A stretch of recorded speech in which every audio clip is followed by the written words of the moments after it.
Culinary Diva, and welcome to my kitchen. Today in my kitchen, I have my nephew, Manny Coleman. Come on in. Today what we're doing is a lasagna. We're doing a very simple CR Culinary Diva lasagna. The reason why we're doing this is because, there's times that you don't have too much time to cook and throw things together, but it is Sunday and you want a nice hearty Sunday meal. And I've experienced a lot that people don't really understand how you layer your lasagnas, how you layer your flavors, and I mentioned that in a lot of my videos of laying your flavors. So what we're going to do is go ahead and get started. I have provided my lasagna roll recipes that you can find online at deliciousexperience.com. Also, you can go to my YouTube channel, Cordell, the Culinary Diva. So, also there's some Facebook videos of me cooking as well, so you can check those out, Cordell Robinson. So I'm going to start with an onion. I'm going to dice the onion. So I've diced my onion. I'm going to go ahead and put a little bit of extra virgin olive oil in the pan, and just a little bit because the meat has oil in it already, so I'm not going to put too much. I have the pan preheated. I'm going to go ahead and move my knife a little bit. Go ahead and put my diced onion in so I can saute it. I'm just using a little bit of complete seasoning.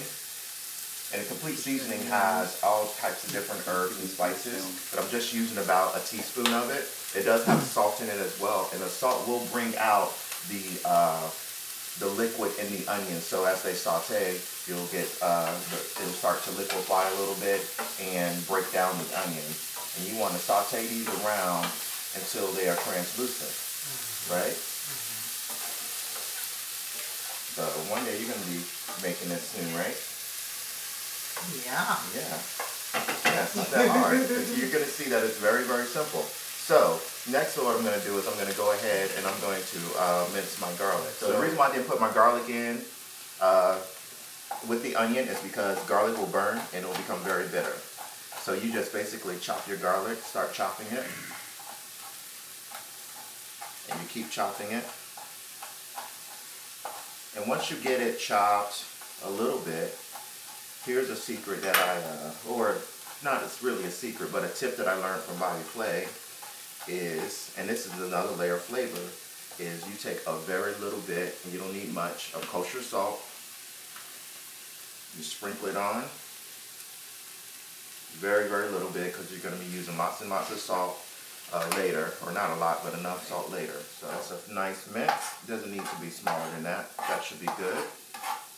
So you just keep that in a nice pile, and that should be good to go. They are nicely brown. I'm going to go ahead and put in my ground beef. So I turned this down so my onions wouldn't burn. And I'm going to go ahead and put in, this is 1 pound of ground beef. So let me go ahead and open this. And you put in the ground beef. Now ground beef has lots of fat. This is ground beef from, is organic and from a farm in Pennsylvania. My oven has been preheated to 375 degrees. This is my 1 tablespoon of salt. Make sure it's a tablespoon and that's it. It's kosher salt. You don't want too much. You don't want it to be salty. And that should be enough. That's fine. Do you have any questions of what I'm doing? That kind of eyeball thing? No, but I was wondering, where is the Italian part? Okay, well. Where is it? You can wonder no more. So I'm going to take some oregano. And I'm going to go ahead and put some oregano in here. This is about a half tablespoon of oregano. I'm going to take some herbs de Provence. Make sure that's very wonderful. I love using herbs de Provence over Italian seasoning personally. It's just because it has the elderflower in it. And that's French, right? No, herbs de Provence is Italian. Oh, I was wrong. Yep, it's Italian. See, that's why you learn something every day. And then I use fennel seed because I want that sausage flavor. So you can use fennel seed and it gives a sausage flavor instead of using sausage. So it tastes like Italian sausage. Exactly. So those out there that do not eat pork, you can use the fennel seed, and you use just one teaspoon of fennel seed. You don't use too much because too much fennel seed does not taste good. And that fennel seed will infuse. And as that infuses, now it's almost time for the garlic. So now that this is basically cooked, I'm gonna go ahead and put in my garlic. And remember, I put a little bit of salt in the garlic as well, so, you know, it's just adding more flavor to it. So now I'm done with this. Actually, I'm gonna go ahead and I'm gonna chop up this parsley as well. This time. This is not perfect time. No one's perfect. Oh well, so I'm gonna go ahead and turn it off. And it smells good. It smells good, doesn't it? Mm-hmm. Does it smell Italian? Yes. Okay, Smells like I'm in an Italian restaurant right now. You're in the Culinary Diva's kitchen, which is basically it could be an Italian restaurant, a French restaurant, a Jamaican restaurant. It could be any restaurant that you want it to be, because the Culinary Diva can make anything, right? It's versatile. That's right, versatile. Like I diversify my stock portfolio, I diversify my food. Make it delicious. So let me go ahead and taste this really quick. You always want to taste your food and taste for, you know, seasoning, because I might need some more of something or hold back on something else because of how much seasoning's in this. That's perfect. You need nothing else. And this is just plain whole milk ricotta. Okay. And in my ricotta, I'm going to crack an egg.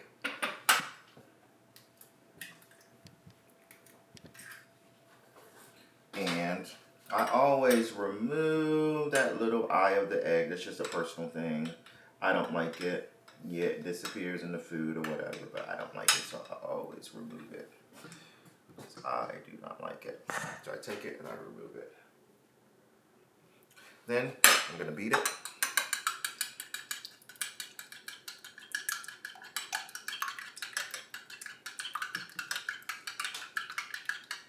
So the reason why you want to have a beaten egg in your ricotta is because it's going to provide a richness to your ricotta cheese. So you're going to go ahead and beat it, pour it over. All right. Go ahead and put that away, please. Thank you. And then I'm going to take this thyme, and I'm just going to chop it a little bit. Thyme is already small, so you don't need to chop it too much. This is fresh thyme. I like using fresh thyme. I've made many different ricottas for like my roll-ups and everything like that. This is a whole tablespoon of fresh thyme that I just chopped. So I have my fresh thyme. Then I have Parmesan cheese, which Parmesan cheese has a little bit of saltiness in it. So I'm gonna add Parmesan cheese. That is about a cup of Parmesan cheese. It is pre-shredded. I sometimes shred my own. Most of the time I do shred my own, but like I said, this is quick. So we're gonna go ahead and get this mixed really well. And as we get it mixed really well, the ground beef is cooling off, because we don't want things super hot as we begin to layer. We want things to cool off a little bit. I'm gonna take a little bit, and I want of complete seasoning, not too much. So this is about a strong pinch. That's it. I'm gonna take a little bit of oregano, about a pinch. That's it. And I'm gonna take some herbes de Provence. Same thing, a pinch, because I'm layering my flavors. And then the salt, same thing. Because the Parmesan has salt, you do not want to put a lot of salt in here. You won't need it because the meat is well salted, so you'll be fine. And also, my CR sauce that we're gonna use. Now, I'm gonna go ahead and build. I'm gonna do my building. So, let's go ahead and get rid of this. And let's bring in the lasagna pan. You want a nice deep lasagna pan. You can get rid of this as well. So, the mistake that many people make is they just go ahead and they spray the lasagna pan and then they drop noodles in and then they start layering. No, That's what you don't do. What you do is you take sauce and you spread the sauce on the bottom. So I'm going to take 2 ladles. That's enough sauce for that whole bottom. And then I'm going to move it around, move the sauce around, make sure it coats the entire bottom. And that's a nice layer of sauce in that bottom. So that's perfectly good.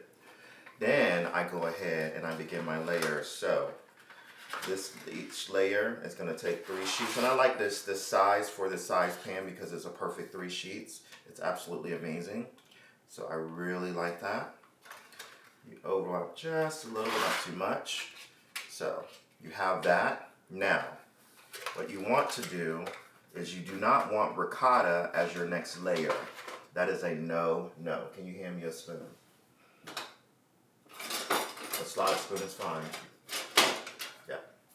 That is a no. You don't do that. You put in your meat mixture. Your meat and onion mixture. And you just spread it thinly though, because you only use a pound. You want to get more than 1 layer of this meat mixture. So I have the meat mixture, spreading it out thinly.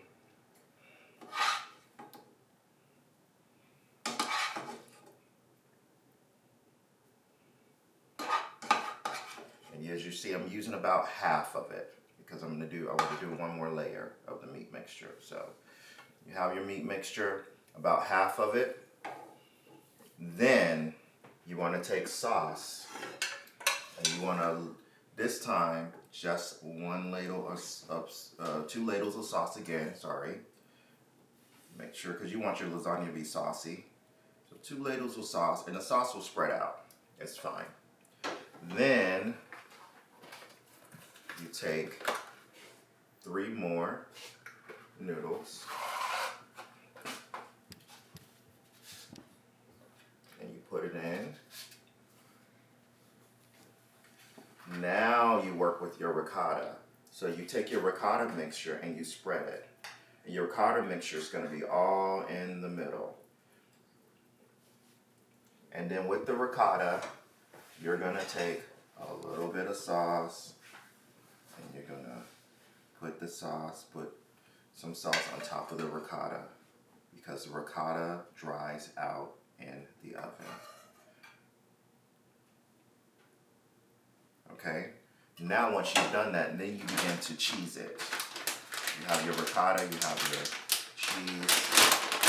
So now I'm going to go ahead and throw in mozzarella cheese. And you could use a blend. Sometimes I use a blend. Normally I grate my own cheese, but because I said this is a quick lasagna, I'm not grating my own cheese. I am using pre-grated cheese, which is fine. Try to use organic if you can. Look on the labels to see what's in it. I always recommend that. And as you see, I'm putting a lot of mozzarella because I want it to balance with the ricotta. I do not want a little bit of mozzarella and a whole lot of ricotta because you want to make sure that you have a layer and a balance. So now I have that. I'm going to go ahead and a little bit more sauce on the mozzarella. Sauce is your friend. It is your friend. You do not want to skimp too much on the sauce. This is an entire quart of sauce for this 1 pan. That's about all that you need. I'm going to try to spread it out a little bit because the top is going to be super saucy so that it soaks all the way down. So I'm not trying to make sure I save enough. So then you go ahead with your last layer of noodles. And you do your last layer of noodles. So you basically have used 9 noodles. Alright, so now, your last layer should never have just cheese. That makes 0 sense. So your last layer, you take your meat mixture, and you're going to take the rest of your meat mixture, and you're going to spread it on top. and the flavor and the fat from the meat and the onions and the garlic as it bakes is going to be absolutely amazing in this lasagna. As you see, there was a Parmesan rind that I had inside the sauce. I let it sit in the sauce. When I made the sauce, I put a lot of Parmesan rinds in the sauce. And the leaves are basil, and I leave the basil leaves in there for flavor as well. So I'm just moving the Parmesan rind to the side because we're gonna end up dumping that. So I'm gonna put this last little bit of sauce. So one more thing of mozzarella on top, but not too much, just a little bit, not too much, because you already put a lot in the middle, right? So you have your cheese profile. You don't want to over cheese your lasagna as well because you want your cheese to meat ratio to match each other.